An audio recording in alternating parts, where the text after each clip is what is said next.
Boa noite a todos, a todas. Eu sou Ana Bélia, de São José, estou coordenadora científica da Sociedade de Psicanálise de Brasília, e hoje eu tenho o prazer de apresentar-lhes a Juliana Ferreira Santos Fará. Ela é psicanalista e terapeuta de casal, família e grupos.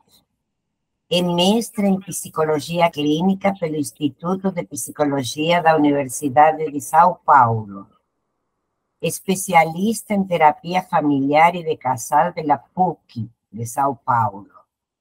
Aspirante a membro do Departamento de Psicanálise do Instituto Sedes Sapiens. E professora do curso O Trabalho Psicanalítico com Grupos do Instituto Gerard. Eu agradeço muito a Juliana, né, ter aceito estar aqui conosco esta noite, com um tema que realmente nos convoca e de muita relevância em nossa atualidade. Desafios para uma psicanálise de grupo na atualidade. Então, eu passo a palavra a Juliana, que ela tem muita coisa para falar com a gente. Depois a gente perguntar. Agora, de preferência, feche os microfones, não as câmeras, porque então não se quer estar falando para fora. Mas... às vezes esse horário as pessoas ainda estão comendo, fazendo alguma coisa, mas assim que puderem abrir as câmeras é legal ver os rostinhos, né? Isso. Bom, palavra com você, Juliana. Obrigada, viu, Ana Velha? Primeiramente, queria agradecer esse convite, né? Queria, então, agradecer a Ana pelo convite, pelas trocas por mensagens que a gente teve, né, até o dia de hoje. Queria agradecer a Ana Alba e a Lúcia, que foram as pessoas que passaram meu nome, né, e sugeriram esse encontro. E aí, estou pensando aqui, né, a gente tem 1h20 agora, né, para esse encontro, e pensando eu preparei um texto, né, escrito, para me ajudar a lembrar de tudo que eu queria falar, mas ele não vai tomar todo o tempo, porque eu acho, até trabalhando com grupos, que uma parte importante do encontro são as trocas, né, então o que eu pretendo falar, né, aí um momento eu vou pedir para a gente conversar um pouco, e aí eu tenho uma lista de tópicos, de coisas que eu gostaria de falar que eu não coloquei nesse texto inicial, mas que eu acho que nas conversas, nas trocas, eles vão acabar aparecendo, né? Então, eu vou pedir licença para vocês, eu tenho 2 telas aqui, eu vou passar, eu estou olhando para vocês agora, mas eu vou passar vocês para o meu lado, e o texto está aqui na frente, que assim eu fico olhando para a câmera, tá? Então eu não vou ver, se vocês quiserem falar, vocês precisam habilitar o microfone e pedir a palavra, porque eu não vou ver as mãozinhas levantadas, tá bom? Então vamos lá, mas se vocês quiserem em algum momento interromper, fiquem à vontade. Mas eu vou falar mais ou menos uma meia hora, 40 minutos, e aí eu pretendo parar para a gente fazer uma pausa e conversar, tá bom? Bom, então, queria agradecer também a presença de todo mundo, né? Eu acho que esse é um tema que é muito caro a mim, mas acho que também é muito, muito importante, fundamental para nós psicanalistas, sobretudo na atualidade, né? Eu acho que quando eu fui pensando nessa fala, eu achei que seria legal contar um pouquinho do meu percurso, né, com grupos, uma vez que ele traz elementos que podem ser desenvolvidos ao longo de uma conversa. E aí eu acabei dividindo a minha experiência com grupos em 5 momentos. Uma divisão meio arbitrária, assim, mas acho que pareceu fazer sentido para ajudar a gente a pensar um pouco nos grupos. Então, o primeiro momento, que foi ainda na graduação de psicologia, corresponde a uma intervenção no âmbito institucional, né, sem o aporte teórico da psicanálise naquele momento. E aí eu desenvolvi, junto com um colega, um trabalho com os funcionários de uma biblioteca pública aqui de São Paulo, no qual, embora a gente utilizasse como recurso a dinâmica de grupos, tinha um objetivo promover uma escuta para aqueles sujeitos ali presentes e uma função, né, que eu não sabia ainda disso, de análise institucional.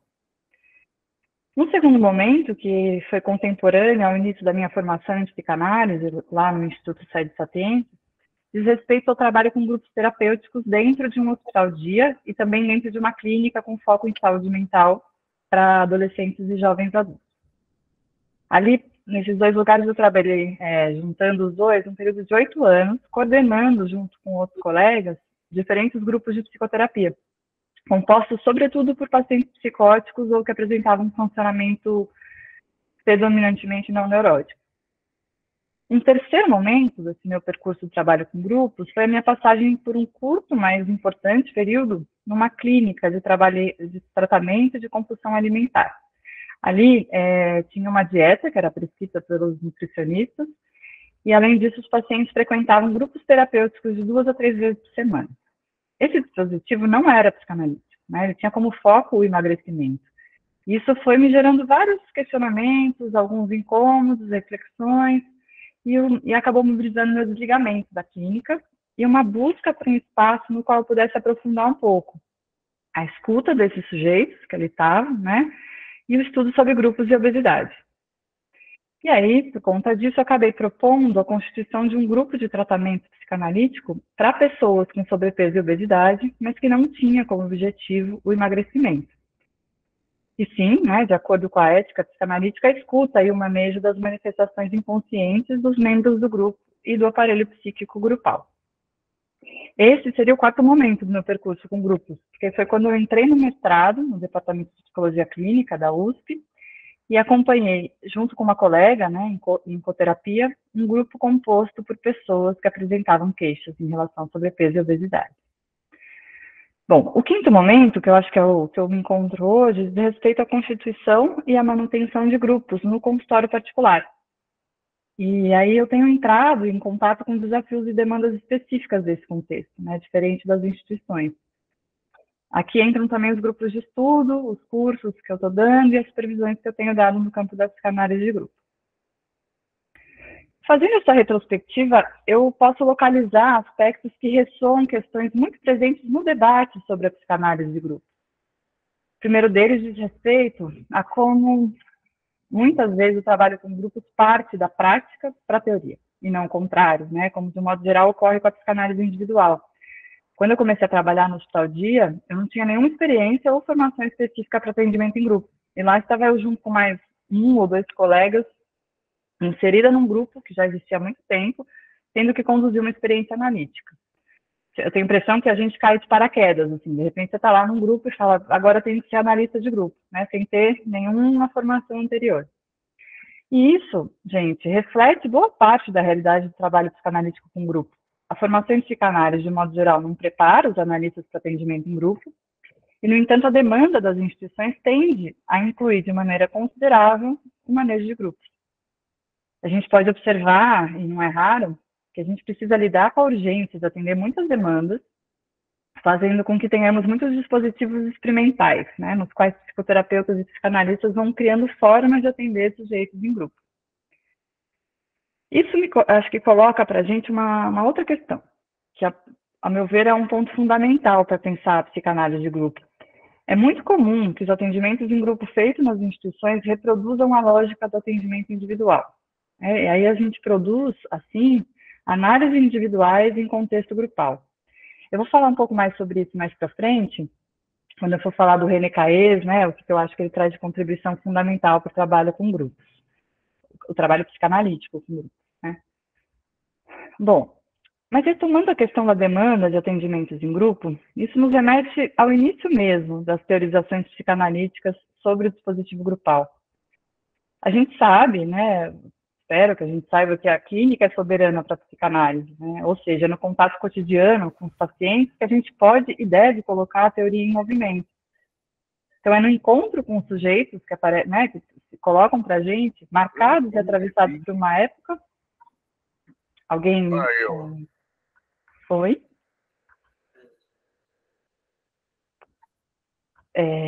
Querem falar alguma coisa? Não? Bom, desculpa.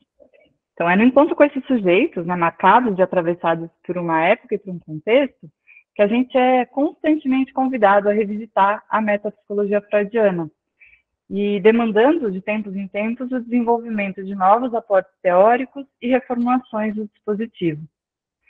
Foi assim com o atendimento de crianças e adolescentes, de psicóticos e de outros pacientes com sofrimentos psíquicos graves. Então, eu reforço aqui o ciclo, vamos dizer assim, da demanda clínica, da metapsicologia e do dispositivo. Quando a psicanálise se depara com novos desafios clínicos, ela se vê diante da necessidade de produzir novos conceitos ou reformular conceitos já existentes, né, ocasionando mudanças na metapsicologia. Nos convoca igualmente a pensar ajustes ou mudanças nos dispositivos, como é o caso do uso do brincar e do jogo na análise de criança. Não entendi.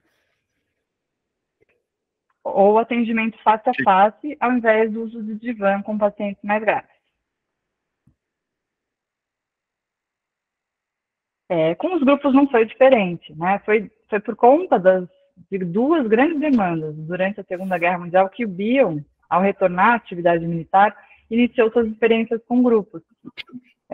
Resumidamente, e aí quem tiver interesse, não sei, quem já trabalha com grupo provavelmente já tem contato com esse livro, mas quem não trabalha e tem interesse, o livro Experiências com Grupos do Bion é muito, acho que ele conta de uma maneira muito viva as experiências e a necessidade, né, de o que ele foi pensando enquanto ele se via diante da necessidade de selecionar novos oficiais a partir de um número muito alto de candidatos e de uma outra demanda que era de readaptar ou afastar definitivamente militares em licença médica por estresse.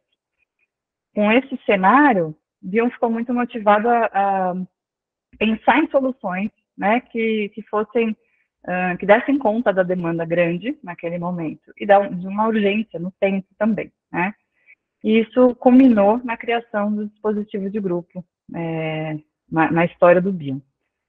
Em 1948, no início de 48, o Bion organizou seus grupos com uma finalidade terapêutica mesmo, a partir dos quais fez importantes observações e contribuições que permanecem vigentes e inspiradoras até hoje.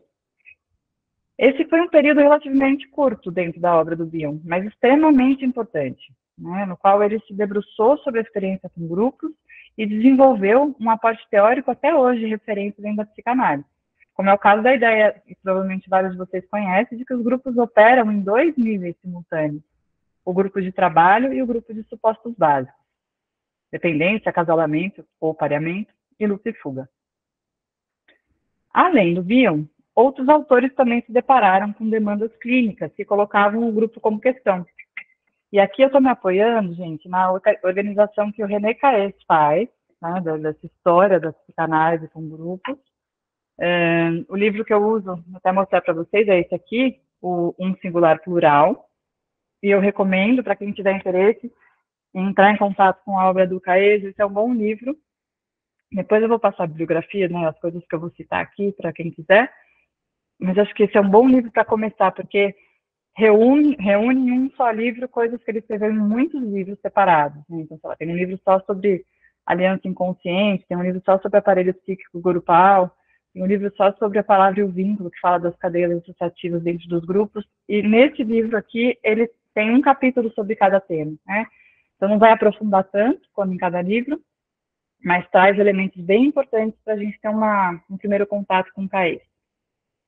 Bom, segundo Caes, então, se a gente for pensar nas chamadas teorias psicanalíticas de grupo, né, ele vai se referir aí a dois momentos. Assim. Um primeiro momento, que são os predecessores, né, antes da década de 1940, e depois a três momentos fundadores da psicanálise de grupo.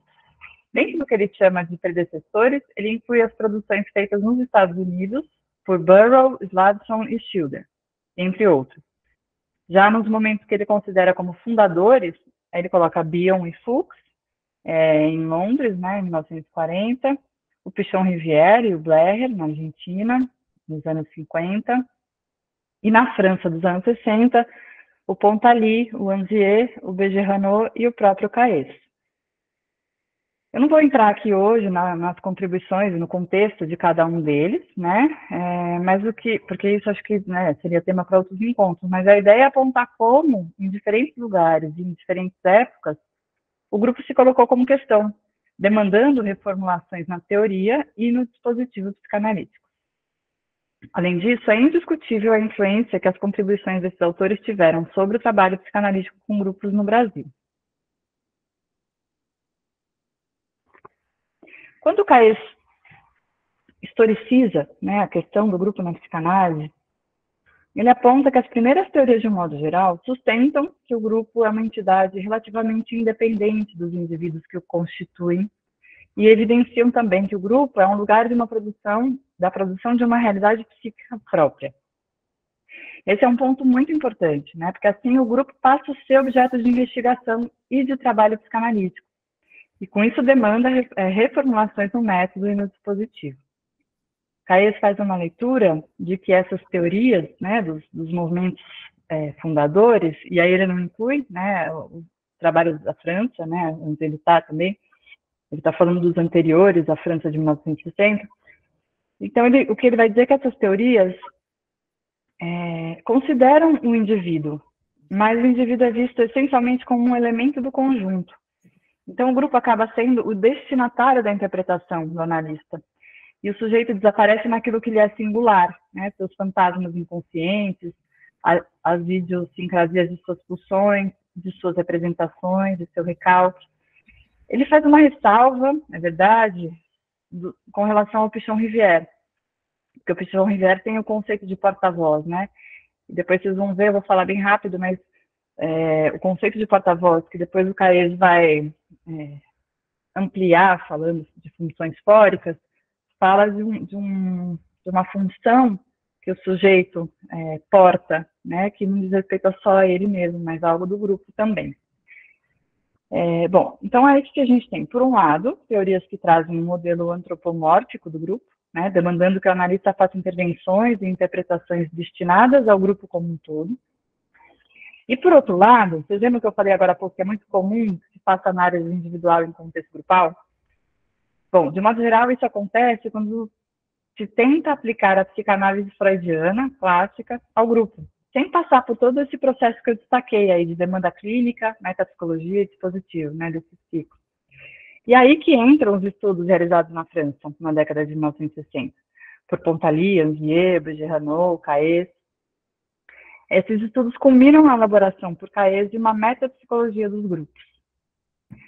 Ele reforça, né, que a questão do grupo não deve ser situada numa perspectiva da análise aplicada, já que essas novas bases metodológicas e clínicas, diferentes da situação analítica clássica, demandam, né, uma concepção da realidade psíquica nos diversos espaços psíquicos, depois eu vou falar disso, e, consequentemente, uma outra representação do sujeito do inconsciente. O que Caes vai falar? Ele vai falar assim, toda a metapsicologia freudiana é apoiada no dispositivo da psicanálise individual. E a gente pode dizer também que é realimentada, né? Então, é feita, né, apoiada no dispositivo individual e vai sendo realimentada por esse mesmo dispositivo. Então, desse modo, quando Freud inventa o dispositivo de uma psicanálise individual, ele descobre um espaço da realidade psíquica, que é o espaço do sujeito singular. É verdade que Freud não se limitou a explorar o espaço intrapsíquico, né? Ele o relacionou com outros espaços psíquicos, dos outros, da mãe, em primeiro lugar, mas também dos grupos, das massas e das instituições. Mas quer dizer que esses são objetos mais complexos, mais abstratos e, sobretudo, na verdade, menos acessíveis no método clássico, né? Então, aí Freud teve que recorrer a umas observações que são mais especulativas, de fora da situação analítica, né? É o caso de quando ele faz referências à hipótese de uma psique de grupo, ou alma das massas, ou quando ele foge o mito científico da ordem primeira. Depois, quando Pichon-Rivière, Fuchs, Bion, Angier e o próprio Caes fazem experiências com grupos, eles estão criando um novo dispositivo, onde as hipóteses e demandas clínicas podem ser conhecidas, transformadas e postas à prova. Ao propor o dispositivo psicanalítico de grupo, Caes nos mostra que o sujeito do inconsciente deve ser concebido por meio da distinção de 3 espaços da realidade psíquica. O do sujeito singular, ou seja, intrapsíquico, o das configurações de vínculos, então grupos, família, instituições, seria o espaço do grupo, e o intersubjetivo, que seria formado pela matéria psíquica dos vínculos entre os sujeitos que compõem o grupo. Diz Caes, e aí é uma citação dele.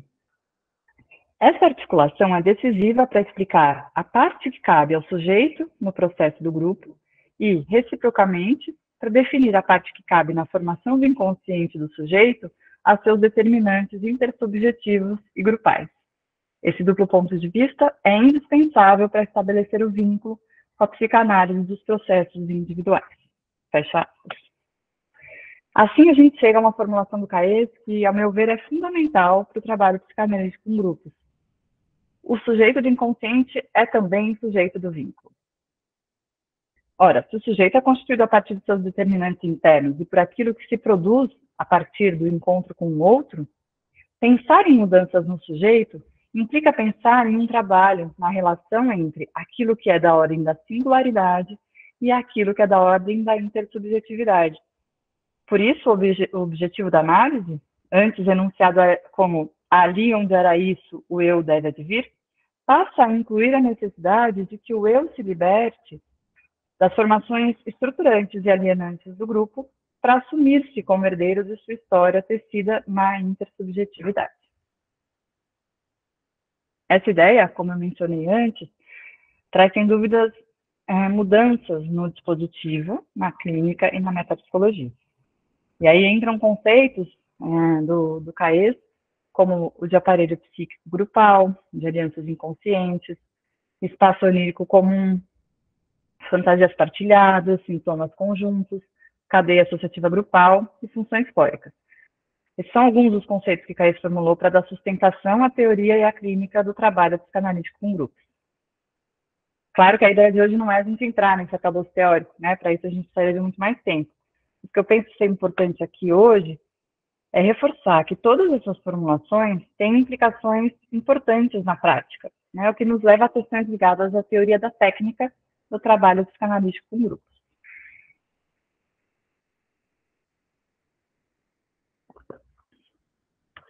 Eu selecionei aqui 3 aspectos que eu julgo serem muito importantes no trabalho psicanalítico, mas que então eu vou destacar as especificidades no contexto grupal.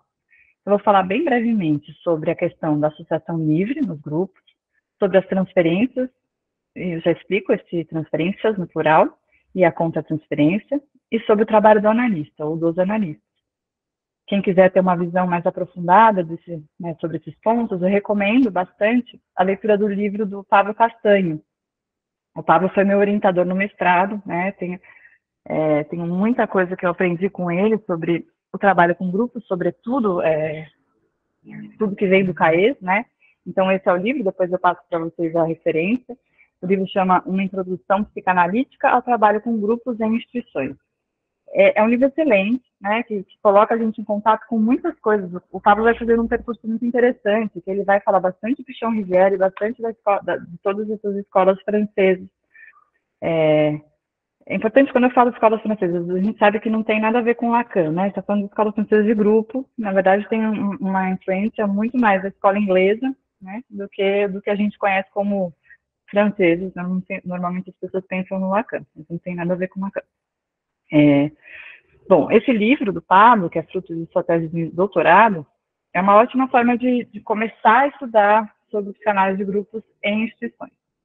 E é nele que eu estou me apoiando para tratar desses aspectos que eu falei, que são da teoria da técnica, né?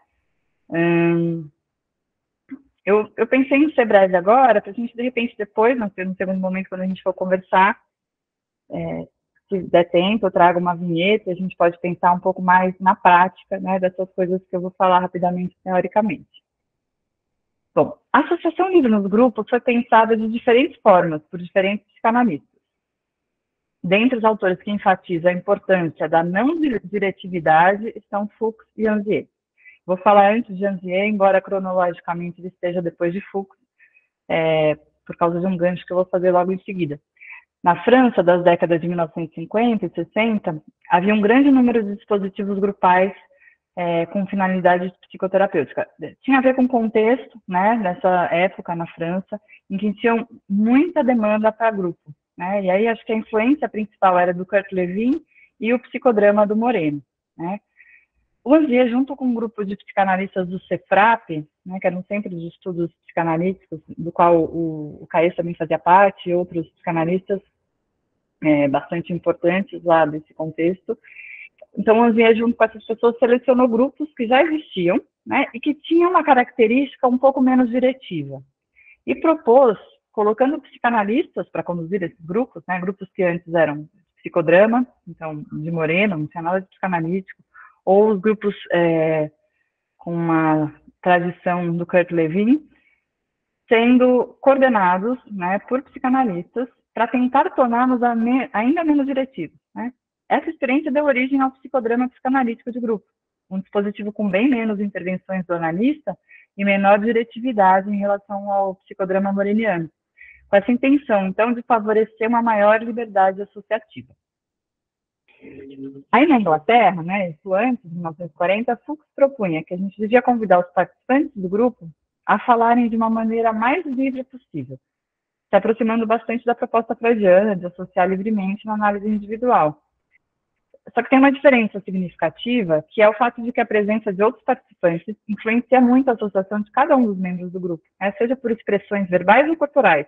Alguém pode interromper a fala, olhar feio, né, olhar para o lado, demonstrar surpresa, reações essas que terão impactos sobre a associação.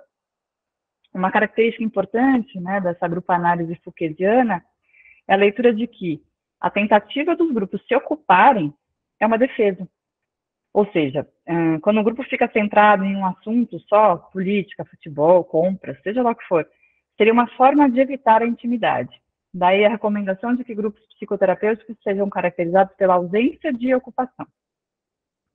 Bom, aqui o Pablo vai fazer uma reflexão que eu acho bastante pertinente, né, que é em relação ao conceito de tarefa do Pichon Rivière.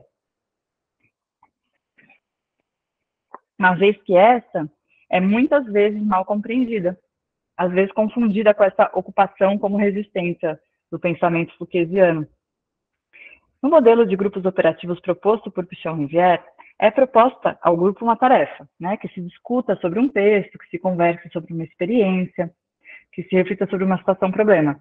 Isso pode ser entendido como uma falta de espaço para associação livre, mas de modo geral o que a gente vê é que a tarefa pode servir como disparador para as livres associações. E aí, aqui que entra uma ferramenta bastante rica, muito utilizada e estudada pelos franceses que trabalham com grupos, os objetos mediadores.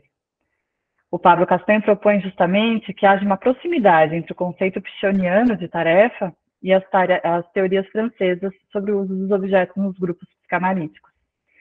Aqui a gente tem um campo bastante fértil, né, interessante, no qual a gente pode pensar em termos de objetos mediadores, né, objetos mediadores com esse nome, né, quem vai falar bastante disso é o René Caes e a Claudine Vacheret. Não sei se vocês têm contato com essa teoria dos objetos mediadores, né, mas a gente tem, sobretudo, a Claudine Vacheret é quem, registrou os dossiês de fotografias para fazer o que a gente chama de fotolinguagem, né, então hoje tem-se formações em fotolinguagem para poder usar esse dispositivo. Depois, se vocês tiverem interesse, eu posso falar mais sobre isso. A gente pode pensar também o uso de objeto em termos de meio maleável, né, que é um conceito, acho que esse termo foi cunhado pela primeira vez pela Milner, né, mas depois o Roussillon e a Annie Brun usam esse termo para falar e cuidar, né, de grupos nos quais se usa um objeto como meio maleável, né. E aí é importante pensar, né, que o Roussillon, quando ele fala ele vai falar muito do objeto como um facilitador da simbolização primária, né? Então é curioso pensar que o Roussillon considera que a linguagem também é um meio maleável, né? Mas que funciona bem em termos de simbolização secundária, né? Quando a gente tem que falar em representação coisa, representação palavra. Os objetos seriam, então, meio que propiciam os processos de simbolização primária, né? Quando ainda não há inscrição da percepção, né? Quando ainda as coisas estão muito no sensorial e não foram registradas, inscritas, né, no inconsciente. Então, os objetos seriam, então, uma capacidade, né? A maleabilidade dos objetos propiciariam uma boa, mas aumentaria a chance de haver simbolização primária aonde isso é falho. Um outro termo que a gente pode pensar quando fala de uso de objetos é o que a Annie Brun propõe como associatividade sensório-motora. Eu acho bem importante e vejo isso não só na clínica com grupos, né, mas no consultório individual também, que o ser humano não associa somente palavras, né? Que há uma associatividade que também é das percepções, do cheiro, do som, do gesto, né? Eu lembro de uma paciente no consultório individual que uma vez eu fiz esse gesto falando alguma coisa, ela está no online, então a gente estava com o vídeo ligado, ela estava me vendo. Quando eu fiz esse gesto, ela começou a chorar compulsivamente e me disse que aquele gesto gerou nela uma sensação que ela não sabia de onde vinha, né? Depois isso gerou um monte de associação. Então, acho importante a gente pensar o quanto existem associações que não são da ordem da palavra. Caê e Vasserri vão falar também da função dos objetos no grupo, né? Porque há entrelaçamentos da associatividade no plano da intersubjetividade, né? Então, assim, como se faz a cadeia associativa no grupo, dentro da intersubjetividade, mas também na relação com o objeto. Caes aponta que a associatividade é uma propriedade fundamental do psiquismo, né? Eu tenho um livro só sobre isso, sobre os processos associativos no grupo, que chama A Palavra e o Vínculo, os processos associativos no grupo. Bom, do ponto de vista da escuta dos analistas ou do analista, é importante a gente ter em mente que há diferentes níveis de associações, né? Dentro do discurso de cada sujeito, da cadeia associativa grupal, do grupo todo, e também dentro dos subgrupos que possam eventualmente existir dentro dos grupos. Agora vamos para a questão das transferências e da contra-transferência nos grupos. Aqui também, né, a gente tem diferentes autores que propõem diferentes formas de pensar as transferências nos grupos.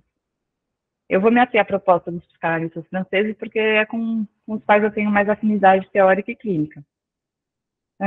Para falar de transferência e contra-transferência, acho importante fazer um pequeno parênteses aqui. Né? Tendo em vista uma perspectiva histórica, alguns autores indicam que a gente pode distinguir diferentes momentos, ou movimentos, ou eras, ou gerações, dependendo do autor, mas diferentes momentos na evolução da teoria e da clínica psicanalítica.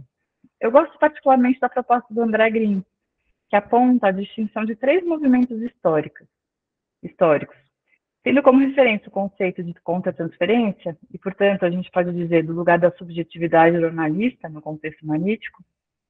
Green propõe que a gente possa distinguir os movimentos freudiano, pós-freudiano e contemporâneo.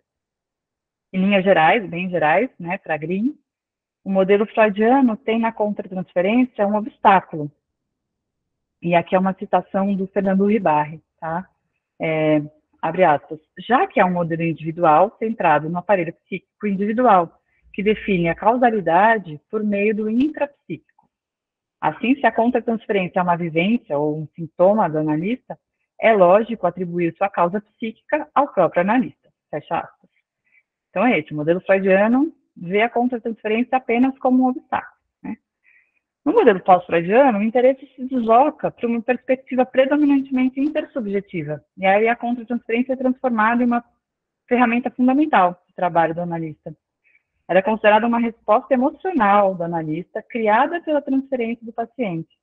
E aí a contra-transferência passa a ser um meio afetivo de conhecer inconscientemente o inconsciente do paciente. E o terceiro movimento, por ele apontado pelo Green, né, a chamada psicanálise contemporânea, traz como principal característica, isso que eu acho que é bem importante aqui, que eu acho que é o pulo do gato que o Caes faz quando ele vai falar do sujeito no grupo. Ele traz como principal característica a conexão e a simbolização entre o intrapsíquico e o intersubjetivo. Esse é um dos pilares desse modelo, né, que tem como base uma ampliação e uma concepção mais complexa da concepção freudiana de representação, abrangendo desde o corpo e o afeto até o pensamento. E aí eu penso que a obra do René Caes, embora ele proponha uma leitura um pouco diferente, né, dos momentos da psicanálise, esteja localizada nesse movimento da psicanálise contemporânea, uma vez que se preocupa constantemente com a articulação entre o intrapsíquico e o intersubjetivo. Bom, feito esse parênteses, vamos para as transferências. Né? Se a gente for pensar em Freud, a situação da psicanálise individual não tolera o terceiro. Né? A mobilização transferencial é toda e inteiramente centrada sobre o analista. E as transferências laterais são consideradas como resistências à transferência. Agora, já quando a gente pensa nos fenômenos que ocorrem no dispositivo psicanalítico de grupo, as transferências laterais são um regime normal, segundo Caes. Elas se produzem na sincronia, segundo o processo primário, que prevalece daquilo que ele denomina de difração da transferência. O que é a difração? A transferência que ocorreria sobre um único objeto, uma análise individual, ao passar pelo grupo, tal como acontece num prisma mesmo, seria difratada em diferentes objetos. Caê se apoia na proposta do BG-Renault de que haja 4 objetos transferenciais, os coordenadores do grupo, os membros do grupo, o grupo como um todo e o fora do grupo. O Pablo Castanho propõe, o que faz muito sentido, a inclusão de um 5º objeto transferencial, que são os objetos mediadores. Bom, a difração da transferência é também uma divisão econômica das cargas funcionais associadas ao objeto da transferência. Caes aponta que essa característica das transferências qualifica o grupo como uma situação de trabalho psicanalítico bastante interessante para os sujeitos que não poderiam tolerar um objeto único de transferência. É o caso dos psicóticos, dos pacientes psicóticos, borderlines ou antissociais. Só quero reforçar aqui que não só, tá bom? Acho que ele está dizendo o quanto é importante que para alguns pacientes cuja transferência maciça sobre o analista pode ser muito ameaçadora, o grupo, com essa ideia de difração da transferência, pode ficar menos ameaçador. Bom, eu gosto muito também da ideia de conexões que o Caes reforça, quando ele diz que não são somente objetos que são transferidos, mas conexões entre eles e suas relações. Ele diz, o inconsciente se estrutura como grupo. Na clínica com grupos, há também uma complexidade dos níveis em que se produzem os processos psíquicos. Tem o intrapsíquico, o intersubjetivo e o grupal. Além disso, uma economia e uma tópica das transferências que são muito particulares. E aí o Caes vai lançar mão daquele conceito que eu falei antes, de funções fóricas, para mostrar um dos pontos de articulação entre esses diferentes níveis. Então, ele vai usar esses termos de porta-palavra, porta-sintoma, porta-sonho, como essa função, que um sujeito pode desempenhar dentro de um grupo, em um momento, em outro momento, isso circula, não necessariamente a pessoa sempre faz essa função, mas que está falando sim de si mesmo, do próprio sujeito, mas está portando algo que estava ali presente no aparelho psíquico grupal. Em relação à contratransferência, eu retomo o parênteses que eu fiz há pouco para reforçar a ideia de que a subjetividade do analista é sim muito solicitada e necessária na clínica do que Green nomeou como psicanálise contemporânea. Mas é fundamental que a gente tenha sempre em mente a ideia de articulação entre intrapsíquico e intersubjetividade, o que orienta essa escuta do analista ou dos analistas daquilo que aparece no grupo, em cada sujeito do grupo e nele mesmo. Então, desse modo, as rêveries ou reveries, os sonhos, as experiências corporais do analista, entre outras coisas, são importantes ferramentas de trabalho, desde que pensadas em termos de algo que se produz no encontro analítico, não sendo só de um ou de outro, mas uma produção intersubjetiva. Eu gosto de pensar que assim como o Green cunhou o termo objeto analítico, o Ogden de terceiro analítico, o casal Baranger de campo analítico, os 3 para dar conta de algo que se cria no encontro analítico, de 2, do analista com um sujeito só, o Caes propõe aí o conceito de aparelho psíquico grupal. Então, acho que tem alguma coisa muito semelhante entre essas ideias, embora cada um tenha as suas particularidades, mas tem algo aí que aponta para a criação de uma coisa nova no encontro entre vários sujeitos, 2 ou mais. Isso nos leva a uma terceira coisa, quer dizer, a gente está falando aqui de transferências e contra-transferências, e a gente, quando trabalha em equipe, em dupla, em coterapia ou em equipe, a gente tem mais uma coisa que acontece, que é o que a gente chama de intertransferência. E o Caes vai propor um trabalho que ele vai chamar de análise da intertransferência, que é muito importante quando a gente faz trabalho em coterapia, ou em mais do que dupla, Já trabalhei em instituição que tinha 3, 4 terapeutas no grupo. E eu penso assim, que pena que a gente não conhecia essa teoria, porque seria muito bom se a gente pudesse ter trabalhado tudo aquilo que acontece na equipe, porque reverbera muitas coisas do grupo, O que o Caes vai falar da análise intertransferencial? Ele vai falar que é uma elaboração subordinada a função psicanalítica dos analistas no dispositivo do grupo. Isso é uma citação, tá? Ela concerne as localizações transferenciais alocadas por cada psicanalista ao outro psicanalista na situação de grupo, e aos efeitos contratransferenciais de cada um sobre o outro. Tal análise, em certos casos, é condição necessária para a elaboração da interpretação. Acho que é por isso que eu estava dizendo, né, que se a gente soubesse disso antes, né, eu brinco com isso, porque faz 20 anos, né, que eu trabalhei com isso, 15, 20 anos, e naquele momento, naquela equipe específica, a gente não pensava muito as relações intertransferenciais entre terapeutas. Embora houvesse algo que a gente pudesse observar que dizia a respeito, não aquele sujeito específico terapeuta, mas algo do grupo que era vivido na relação intertransferencial da equipe, né? Depois a gente pode falar mais sobre isso, se vocês quiserem. Eu acho, se vocês quiserem, né, que a gente pode abrir agora para conversar, caso vocês tenham comentários, questões, inquietações que queiram compartilhar. Eu tenho ainda alguns pontos aqui que eu listei, e que, inclusive, uma vinheta clínica ou algumas coisas que eu pensei clinicamente. Todas as coisas, os casos que eu penso em compartilhar, se for o caso, são do mestrado, porque aí a gente tem, né, autorização para falar publicamente sobre eles, então não tem um problema em apresentar.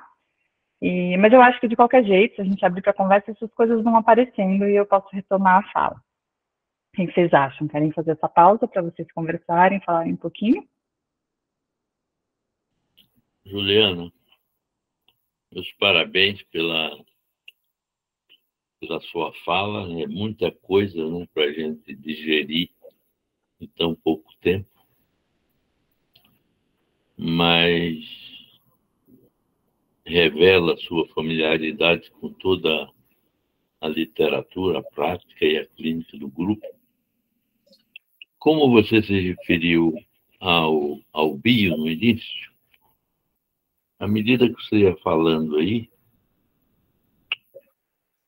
quando eu morava em São Paulo, eu tive uma experiência de ser paciente de um grupo analítico com o César Talagano, que era um analista de São Paulo. E a minha pergunta, né, a minha questão, né, pergunta não se faz. A minha questão é, em algum momento, há o uso do conceito de invariante do bio, eu estou me referindo ao livro de transformações, né? Onde a percepção do observador, no caso do bio lá, que ele narra a questão da pintura, né? Mas eu estava pensando aqui no grupo, né? E na minha experiência que eu tive no grupo. Em algum momento vocês usam, ou você usa, essa percepção de que, em várias falas do grupo, o analista tem necessidade de captar uma invariante que, para mim, e me corrija se eu estiver errado, que para mim seria a tentativa de se aproximar da fantasia inconsciente do grupo, através da invariante. Não sei se ficou clara a pergunta. Na verdade, assim, eu tenho que confessar que eu não tenho muita familiaridade com a teoria do Bion antes, né? Então, Sim. eu vou falar do que eu entendi, né? Para pensar assim, o que eu entendi do que você está trazendo, né? É que se aproxima um pouco dessa ideia de que tem algo, né? Que é do grupo. Isso. O grupo, né? E que isso vai apontar para a questão da fantasia. É da fantasia originária que você falou ou não? Da fantasia inconsciente do grupo. Tá, uma fantasia. Porque assim, o Caio vai falar muito da fantasia originária, né? Então a primeira coisa é que você já começa um grupo com um monte de fantasia de quem está fundando o grupo, no lugar se for duas pessoas, esse casal fundador, né? Então tem muita coisa colocada nesse nível da fantasia. Agora, se eu entendi a sua pergunta, eu não sei se tem uma escuta que fica atenta a algo que, isso aqui sim, agora apareceu alguma coisa invariante que é do grupo todo, a gente pode captar isso e fazer essa interpretação. Eu acho que não. O que eu vou entendendo, né, que o Caís propõe, é que é raro fazer alguma coisa de falar do grupo todo como um todo, né? Mas que sim, quando um sujeito porta alguma coisa, né? Essa função a função fórica, ele porta algo que não é só dele, e você pode depender daquela fala que está falando de uma fantasia do grupo, sim. A fantasia Então, acho que sim, não se perde isso de vista. Acho que essa é a questão, né? Quando eu friso, né, e que eu acho que isso é uma parte que a obra do Caís me atrai tanto, que é justamente essa articulação, né? Não se perde de vista nem o sujeito e nem o grupo. Por quê? Eles estão o tempo inteiro modificando o outro, né? O aparelho psíquico grupal é constantemente criado pelos sujeitos que estão ali, mas esses sujeitos que estão aí também são modificados pelo aparelho psíquico grupal. Então, é uma constante mudança, né? Porque eu fico imaginando que quando você, acidentalmente ou não muito correntemente, você tem a felicidade de captar isso que eu estou falando, que é o inconsciente do grupo. Para mim vem, que é uma outra noção bioniana, que você capta, na realidade, o grupo interno, porque nós todos temos um grupo interno, né? Temos objetos internos que compõem um grupo. Perfeito. E que, no momento que você tem a felicidade de captar essa invariante, é como se você mexesse na grupalidade interna de cada componente do grupo. Entende? Sim. Acho que sim, faz muito sentido. O Bion falava de grupalidade interna? Ele falava de grupalidade interna. Inclusive, a concepção de grupo do Bio já começa do bebê e a mãe, que é o primeiro grupo. É o primeiro grupo. E depois tem os outros elementos, o pai, o ambiente, etc. E aí vem as noções freudianas, e que na psicanálise individual, né, para a gente trabalhar, na realidade, a transferência é como se fosse composta dos elementos da grupalidade interna. E da relação entre eles. E da relação entre eles e da relação com o analista. Porque o analista também tem essa grupalidade. É muito interessante isso. Acho que são esses eixos, né, que são centrais nessa escuta. Exato. Tem duas pessoas com a mão levantada aqui, a Ana Alba e depois a Eneida. Acho que está na ordem a Ana Alba primeiro, é isso? Isso. Juliana, você falou na participação de mais de 2 terapeutas, né, num grupo, até 3 ou 4. Assim, aí eu teria 2 questões, né? Eles participariam enquanto realmente, né, psicoterapeutas também?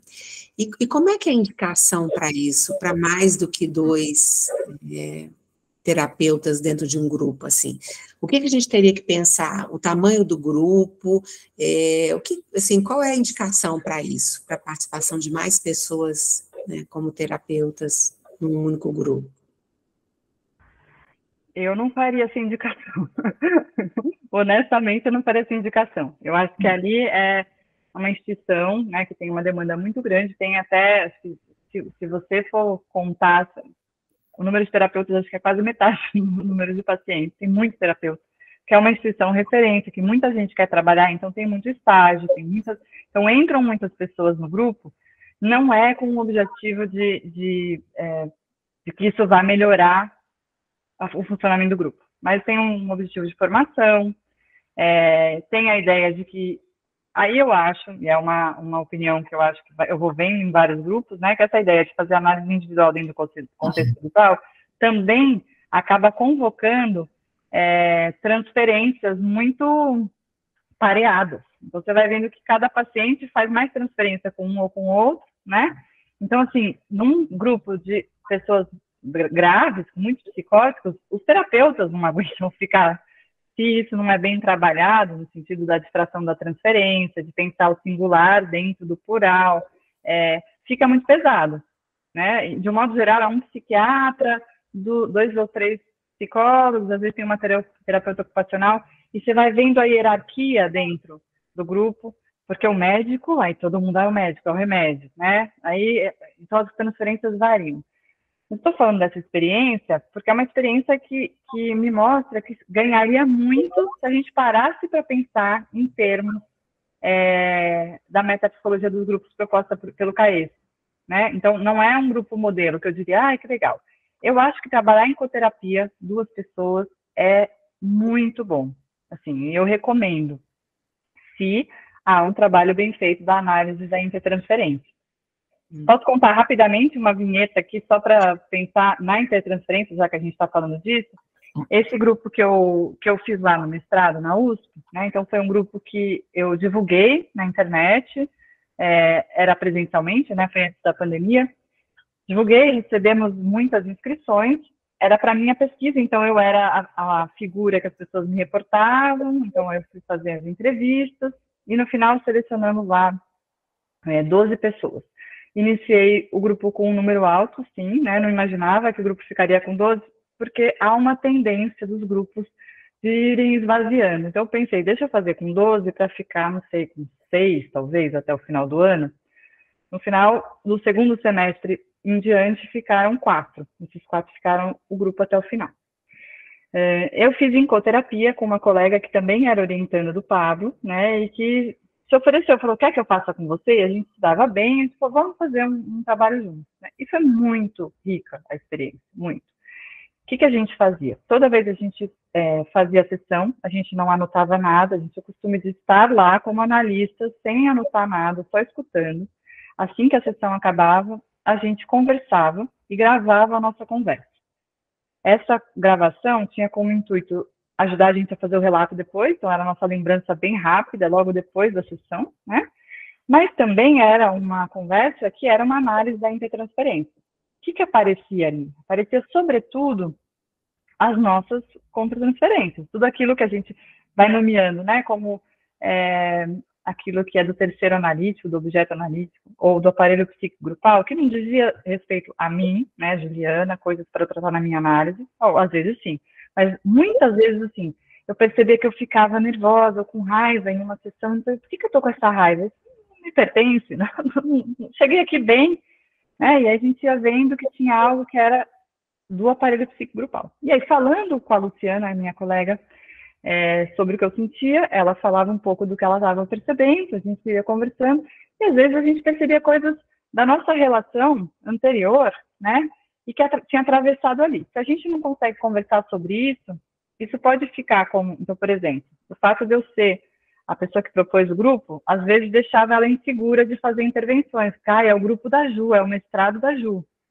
E eu me sentia, às vezes, sozinha, que eu falava assim, ela não vai falar nada. Então, a gente precisou ir conversando sobre isso. Não só pela relação de 2 coterapeutas, mas porque isso também dizia algo sobre o grupo. Quando a gente conversava sobre isso, a gente ia entendendo essa sensação de rivalidade entre mulheres, que tinha aparecido no grupo anterior. Eu estou contando aqui, não estou contando nenhuma vinheta específica, mas para falar da intertransferência. Como é importante o trabalho feito entre os analistas para dar conta, e aí acho que o Bion é fundamental, né, para a gente pensar na função alfa mesmo, né, aqueles elementos brutos que vão aparecendo, elementos betas que vão aparecendo no grupo, e que a gente não percebe conscientemente, vão aparecendo, né, em reveries, em tensões, em sono, em incômodo, e a gente vai conversando depois. Então, a capacidade, né, de poder ir transformando aquilo que parece só bruto, sensações sem nome, vão podendo ser colocadas em palavras entre nós, e não necessariamente a gente está falando lá no grupo, né? Mas isso volta no grupo seguinte, elaborado na gente, né? Não sei se está fazendo sentido, porque eu não estou contando nenhum trecho específico, né? Mas eu acho que com as próximas perguntas eu vou contando alguma vinheta do próprio grupo e dá para amarrar com isso, tá bom? Ana, você queria fazer mais uma pergunta, é isso? Ou já pode passar para a Eneida? Eneida está esperando, ela levantou a mãozinha. Pode falar, Eneida. É um prazer estar aqui, poder falar sobre grupo, sabe? Que está tão escassa essa possibilidade de poder falar, discutir, trocar sobre grupo, né? Bom, eu tenho trabalhado há mais de 40 anos com grupos, então eu passei por várias fases, né, dos grupos, né? Vários tipos, várias orientações sobre grupo, né? E, claro, sempre de alguma forma foi aperfeiçoando. Eu tive o prazer de seguir algumas aulas com o CAES, né? E participei dos grupos no Centre Alfred Binet com o Lebovici. Foi ali que eu aprendi a fazer grupos de crianças, grupos de mães e de adolescentes, né?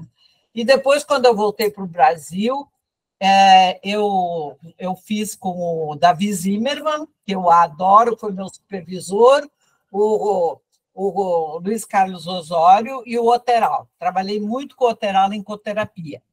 Tá? E assim, e sempre realmente é muito difícil, né? Nós tínhamos um bom grupo de discussão. Atualmente é que a coisa está mais difícil. O meu mestrado foi sobre pertença aos grupos. Tá? Meu mestrado foi sobre pertença aos grupos. Foi ótimo, uma pesquisa assim, que eu adorei, né? Então, quando eu te vejo falando, né, da questão da coterapia, né, na questão da coterapia, aliás, o Kaplan e o Sadock, no Compêndio de Psicoterapia de Grupo, eles têm um capítulo, uma parte sobre coterapia, uma pesquisa bem legal sobre coterapia, vale a pena ler, né? Então, assim, quando o Carlos levantou a questão do Bion, né, se tinha alguma coisa a ver a questão da invariante, a fantasia inconsciente do grupo, eu lembrei muito do Folks, né? Eu tive algumas supervisões com o Ponciano Ribeiro, né? E o Ponciano Ribeiro trabalhou lá com o Folks naquela época na Inglaterra, né? E o Folks, quando ele falava da questão da ressonância, eu penso que entra um pouco naquilo que o Carlos estava falando, né? Dessa fantasia inconsciente do grupo. Porque quando ele traz a questão da ressonância, o que um elemento do grupo fala e como vai ressoar no outro, que vão surgir novas associações a partir daquele tema, que as associações são daquele indivíduo e que vai formando uma corrente no grupo, e daí surge algo, nem sempre, né? Mas que às vezes surge algo que tem a ver em comum com o grupo como um todo. Então, acho que a ressonância tem um pouco a ver isso com o que com o que o Carlos estava falando do Bion. Não sei se eu estou certa, mas eu imediatamente associei as coisas do Folks, né? Então, assim, eu vejo assim os trabalhos com grupos, eu trabalhei tanto em saúde pública como no consultório privado, como no CIAP, que é uma instituição de ensino, de formação de psicoterapeutas, né? A gente trabalhando com grupos, né? A importância disso que tu trazes, da gente poder conversar sobre aquilo que acontece no grupo, com terapeutas, né? Porque, como o Folks mesmo diz, né, o grupo só cresce o quanto a dupla coterápica cresce. Não é? Então, se os coterapeutas não crescem, o grupo não cresce também. Né? E o que eu tenho visto muito aqui em Porto Alegre, aqui no Sul, é assim, o pessoal abandona os grupos, e os grupos não funcionam, não andam, as pessoas não ficam no grupo. E à medida que tu vai vendo, tu vai debulhando aquilo que aconteceu nos grupos, tu vê que muitas vezes determinadas coisas não são trabalhadas no grupo, não só as resistências, mas outros medos, outras coisas que vão surgindo no grupo, e daí acaba esvaziando o grupo. Esvaziando o grupo. Então, assim, aqui, pelo menos, eu vejo cada vez mais raro as pessoas estarem interessadas em estudar grupo e fazer grupo. Parece que ficou assim nos últimos anos, não antigamente, mas nos últimos anos, uma coisa assim, grupo é para pobre e para atender um monte de gente, e deu. E não que grupo, ele tem uma função importante terapêutica e realmente ele funciona como processo psicoterápico. Mas parece que isso não tem valor, isso não é verdadeiro. Eu não sei se eu estou enganada, mas eu tenho a impressão que é isso, né? Posso falar agora? Duas coisinhas rápidas.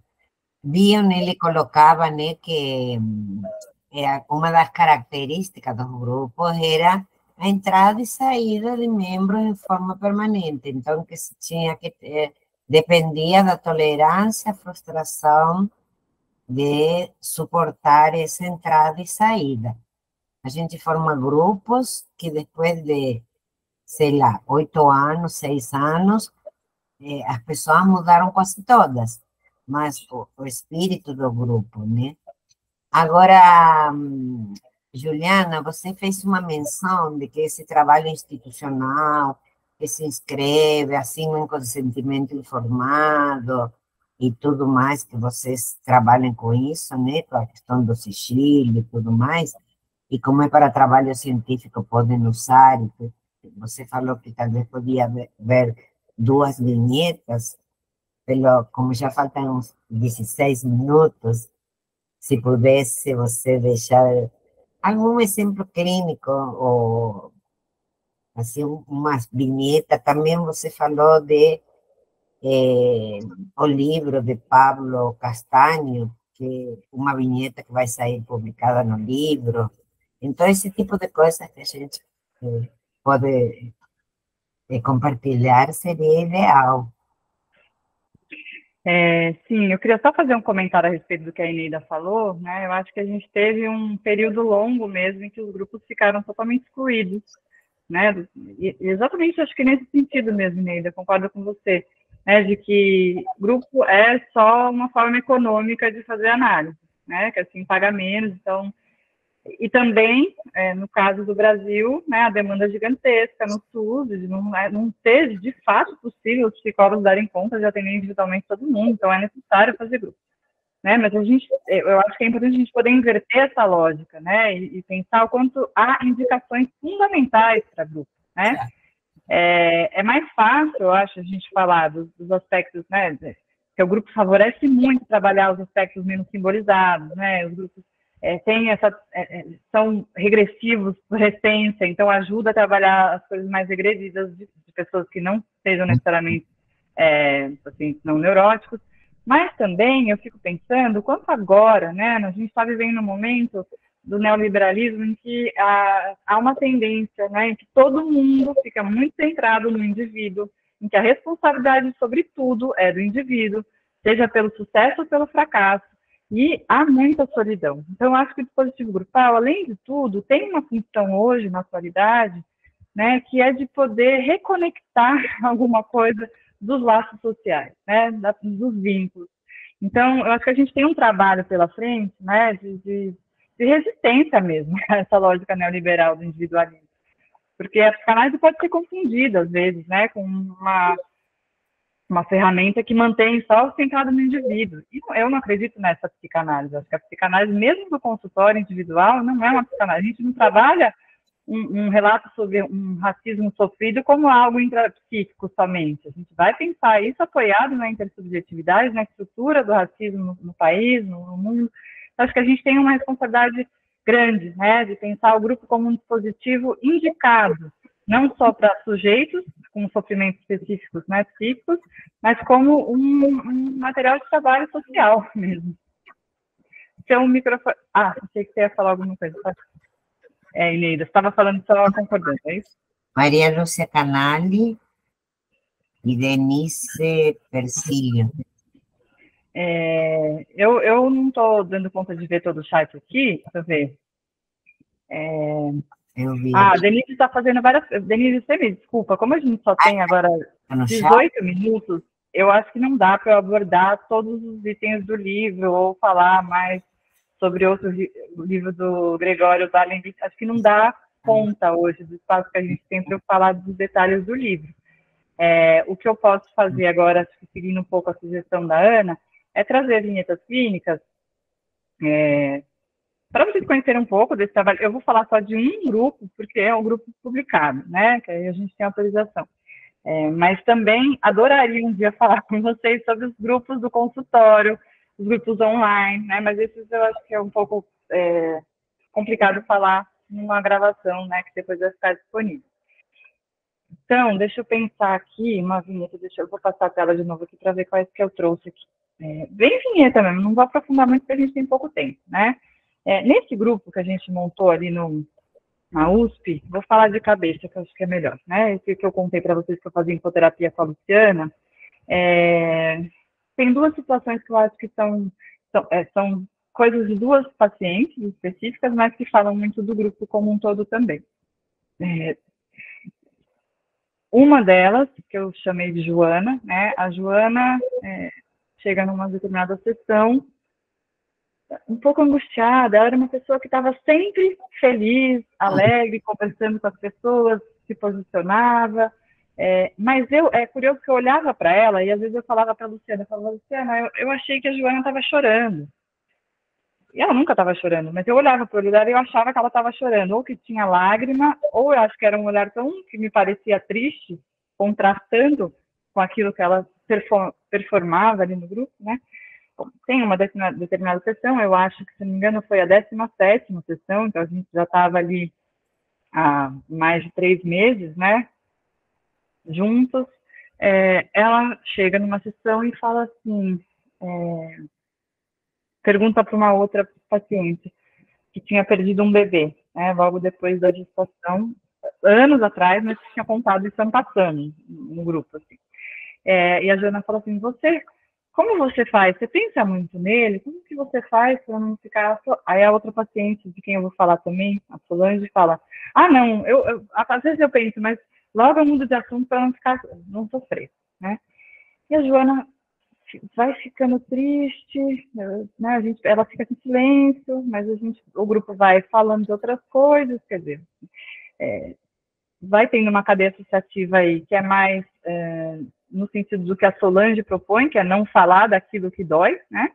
Mas a Joana vai ficando ali angustiada e pede a palavra de novo e fala que depois de uma sessão anterior, não sei se foi 2 ou 3 sessões antes, que outra paciente tinha falado que tinha tido uma lembrança durante uma consulta com a psiquiatra.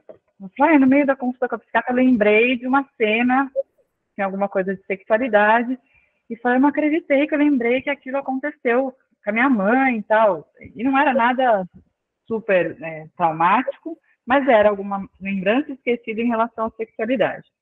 A Joana retoma isso nessa sessão que eu estou contando, muito mobilizada, porque ela fala assim, quando a Samara falou que lembrou de uma coisa que ela não sabia que existia, né, que ela tinha esquecido, eu fiquei muito impactada, porque eu pensei, imagina, não existe coisa que a gente não lembra, né? Como assim? Você não lembrou, você lembrou agora, numa consulta com o psiquiatra.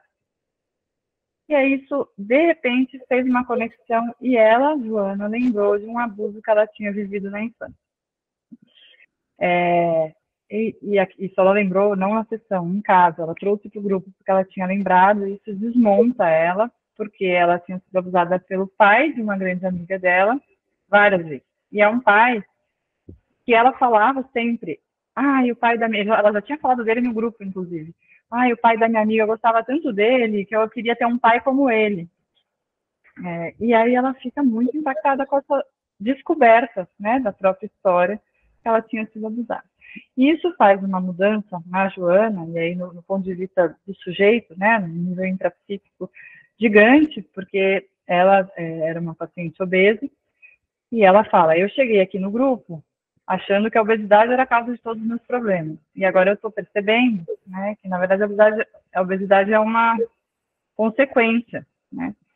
E isso vai gerando impacto em todo o restante do grupo, né, em que as pessoas ficam muito mobilizadas por essa ideia de que há algo na própria história, nas próprias escolhas e nas próprias responsabilidades, e às vezes aquilo que é um trauma, algo totalmente impossível de prever, né, que atravessam e determinam coisas atuais. Né? Uhum. Uma outra... Oi, Fá. Não, é que tem umas perguntas no chat, Uhum. aí eu queria passar antes de ter que Tá fechar. bom. Se você terminou essa parte? Sim, pode falar, pode falar. Então tá. Nós temos aqui no chat Nayara Nascimento, que coloca: Juliana, por gentileza, que passasse aqui no chat as referências que você está trazendo, se tiver a mão e puder cortar e colar no chat, né? A Marúcia confirmou, por favor, coloque as referências. Agora, Denise Persílio coloca que tem um livro de René Caes, Grupo e o Sujeito do Grupo.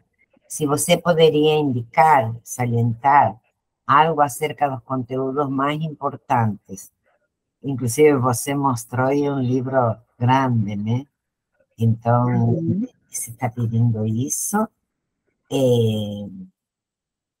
E colocou, além do livro, O Grupo e o Inconsciente, o Imaginário Grupal, de Didier Rancière. Agora, Denise também pergunta: Grupos, Teoria e Técnica, de Gregório Barenblit. Quais as suas impressões acerca desse teórico? Se for possível, por favor, por causa do tempo. Eu coloquei uma mensagem pedindo que deixasse no telefone e Denise deixou o telefone. Então, todas essas coisinhas depois posso te mandar e você faz chegar. Vamos a ver. Na época do presencial tinha um livro que deixava nome e telefone. Mas acredito que muitas das que estão aqui chegaram justamente por causa dessa lista que temos na sociedade. Então, sigam escrevendo aqui. Eu coloquei... Não, fui eu agora, tá? Eu colei todas as referências. É que elas não são... Não foi possível colar tudo de uma vez? Deixa eu pus todas aqui. 1, 2, 3, 4, 5. Usei 5. Bion, Castanho, Pará, Caes e Uribai. São todas aí. Acho que eu repeti sem querer duas. Mas estão aí as referências. Copiar do chat, coloca no cursor em copiar e depois vai numa página em branco de Word e cola. Uhum. Tá bom? Tá. Vamos então, Podem pode... as perguntas. Desculpa, quê? Dá para responder um pouquinho essas perguntas que eles fizeram? Então, eu, sinceramente, assim, eu estava pensando aqui, são perguntas sobre 3 livros, né? Se eu pudesse falar sobre 3 livros, eu acho que em 10 minutos é impossível, né? Eu acho que, assim, o livro que eu trouxe hoje, O Sujeito do Grupo, o Singular Plural, quer dizer, é um livro que vai tratar de todos os temas da obra inteira do Caes, como eu mencionei, alianças inconscientes, aparelho psíquico grupal, funções fóricas, vai e construindo a metapsicologia dos grupos, né? E eu dou um curso sobre isso. O curso inteiro fala do grupo, do livro todo, né? Então, assim, é impossível tomar em 9 minutos. Em relação ao outro livro, Grupo Inconsciente Imaginário Grupal de Janzier, eu não li esse livro, então peço desculpas, Denise, mas não posso fazer comentário. E a mesma coisa sobre o livro do Gregório Barenblit, embora seja fundamental para quem trabalha com instituição, é um livro que eu não li, então sinto muito, não consigo fazer comentários. Eu acho que a gente pode pensar, você deixou seu telefone, a gente pode eventualmente pensar em outros espaços em que a gente pode, né? Acho que esses temas são temas para grupos de estudos, pegar um livro inteiro, ler, pensar juntos, né? Construir, pode ser muito rico para aprofundar nesses autores. Quer que eu fale mais uma vinheta ou estamos sem tempo? Temos 6 minutos, mas se passar um pouquinho respondendo, não importa. Se tiver alguma pergunta que queiram fazer verbalmente, em lugar de escrita.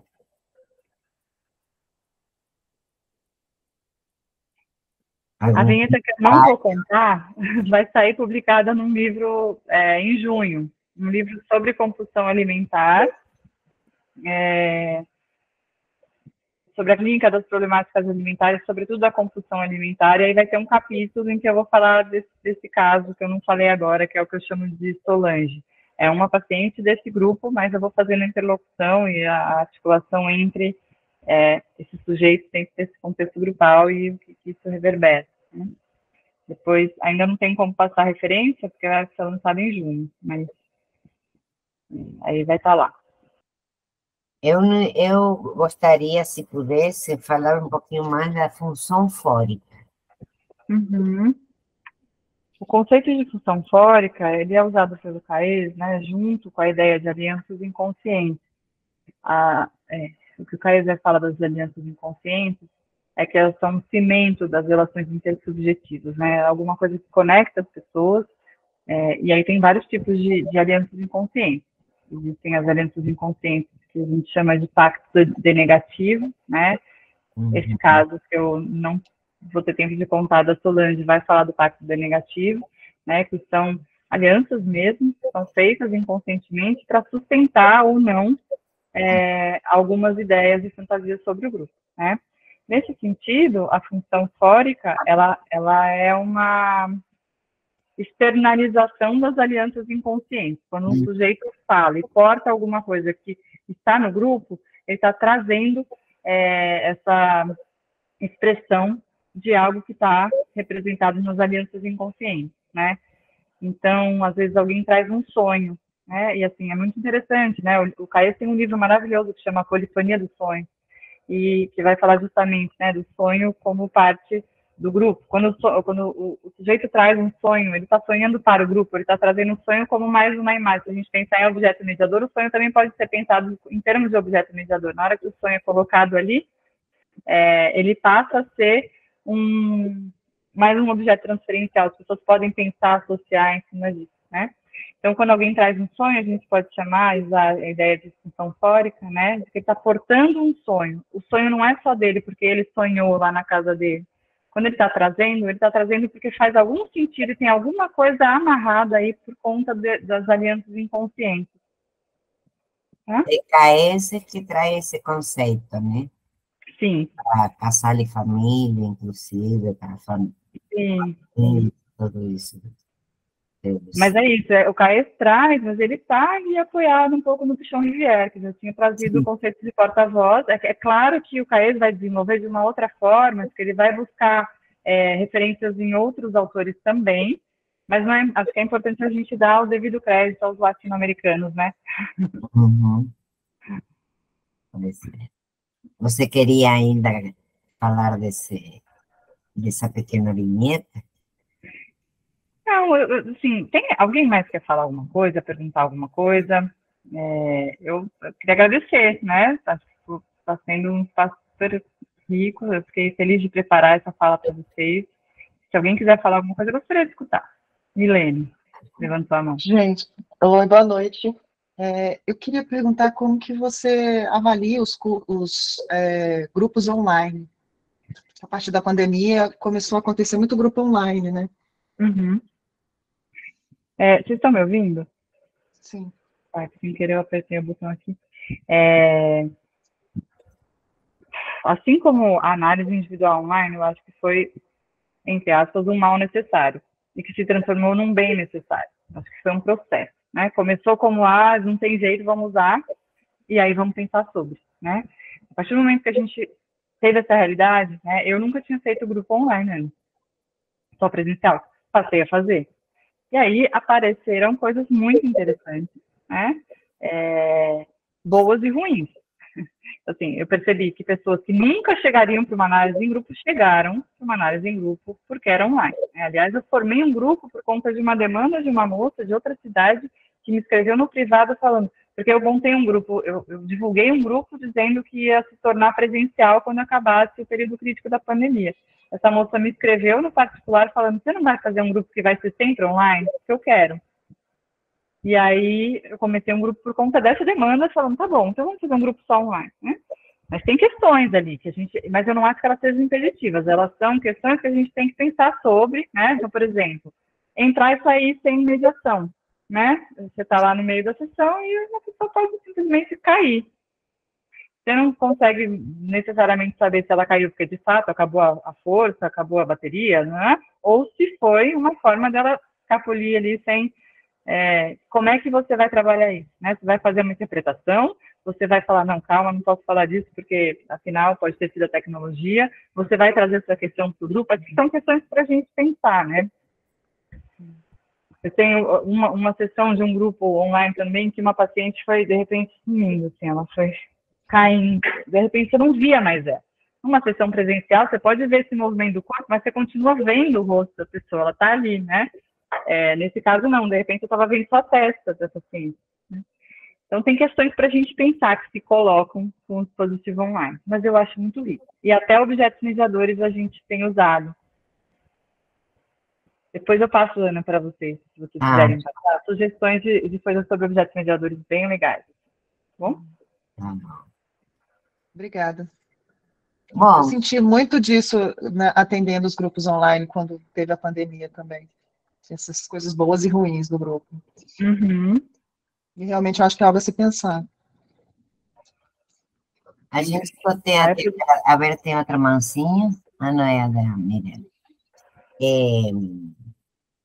A gente só tem a te agradecer, Juliana, porque realmente você mostrou assim a influência da psicanálise do grupo por todos os lados, né? Estados Unidos, América, França, Inglaterra, ou seja, falou até de Green. A gente vê que há todo um ensamble, um entramado, né?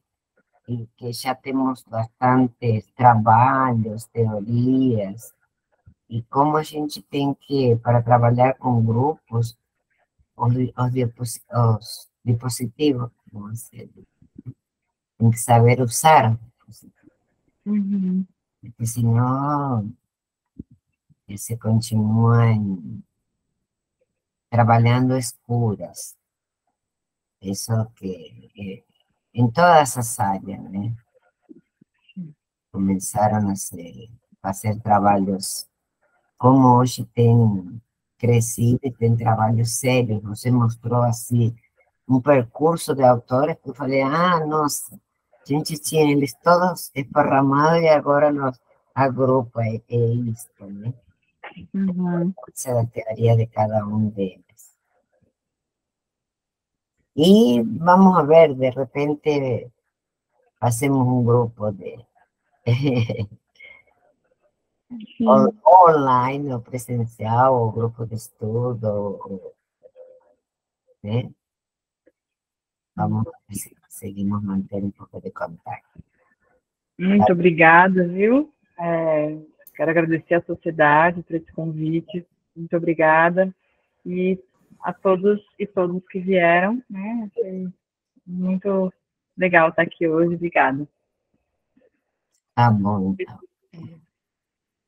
Obrigada, Juliana, pela oportunidade da conversa aqui. Obrigada, foi muito bom. Você vai deixar o seu contato, Juliana? Suas redes? Claro, posso deixar aqui no chat, né? Sim, colocaram, pode deixar seu contato e... Obrigada a vocês. Muito obrigada, mais. Obrigada, Juliana. Muito obrigada. Bom final de semana para todos vocês. Obrigada.